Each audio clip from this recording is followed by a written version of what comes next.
What you talking about now, Cine? I don't know, but you're gonna get some nuggets out of it though. But first, make sure you subscribe to the channel and turn that bell on. There's a new video series dropping every Friday at 12 p.m. Eastern Standard Time with the random jam session whenever I'm in my bag. You do not want to miss out. Also, be sure to check out my books, man. The link's in the description below, right along with my vegan class if you're trying to go plant-based and stay plant-based. I'm telling you, it works. Oh, and lastly, be sure to follow me on Instagram at _just_scene_. The nuggets I don't put over here, I put over there, so you can always get me when you need me. But you ain't really coming for all of that. Peace, love, knowledge, and freedom. I'm out. When you have that inert matter, which is earth, you feel what I'm saying? Then you have the water into it. This is why, like, you're born in a womb. But this is why every creation story talks about how water has to come into it. You have to come into primordial waters or whatever it is. The physical inert matter has to go through water first. Water animates it. You feel what I'm saying? That's why that's why we're born through a womb.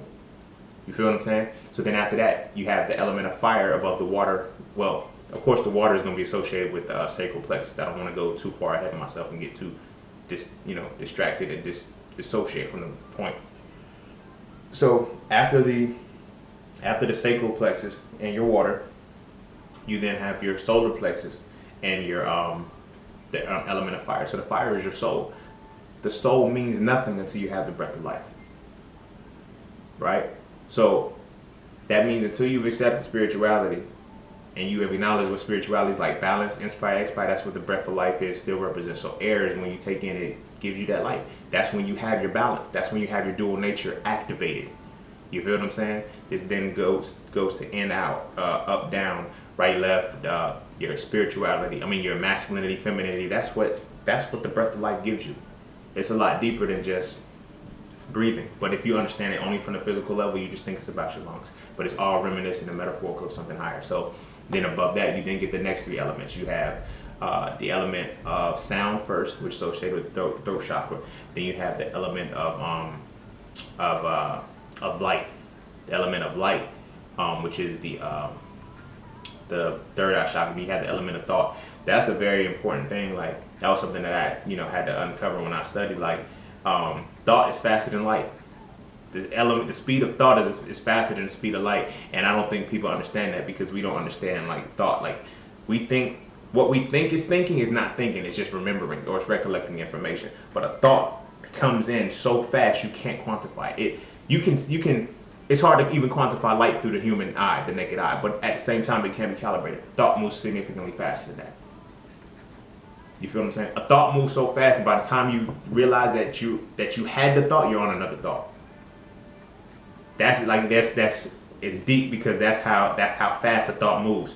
Like, it's like it moves so fast that in order to quantify your thought, you're already on your next thought because that next thought is thinking about that prior thought. But I don't want to get too much in that because I'm like, oh, you're playing semantics, just word choice. Now, I'm not even trying to be on that shit, but thought is the seventh element.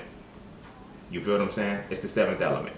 And all of these have to sit in the ether because they have to pass through the vacuum. So if you understand just from the sound, light, and thought frequency pattern, sound moves at like 343 meters per second. Light moves it. They round it up to 3.0 times 10 to the 8 meters per second squared, but it's really like 2.999 something like that. But that's how fast light moves. So from 343 meters per second squared to 3.0 times 10 to the 8 meters per second squared, it moves significantly faster than sound.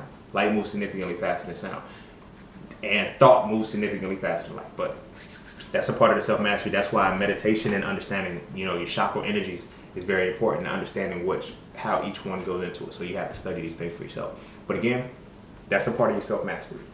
So after you ascend through religion and you go into your spirituality, that helps, bridge the gap into knowing who you are. Knowledge of self is like, I'm not saying you can't know who you are through a religion, but you're limited in your scope.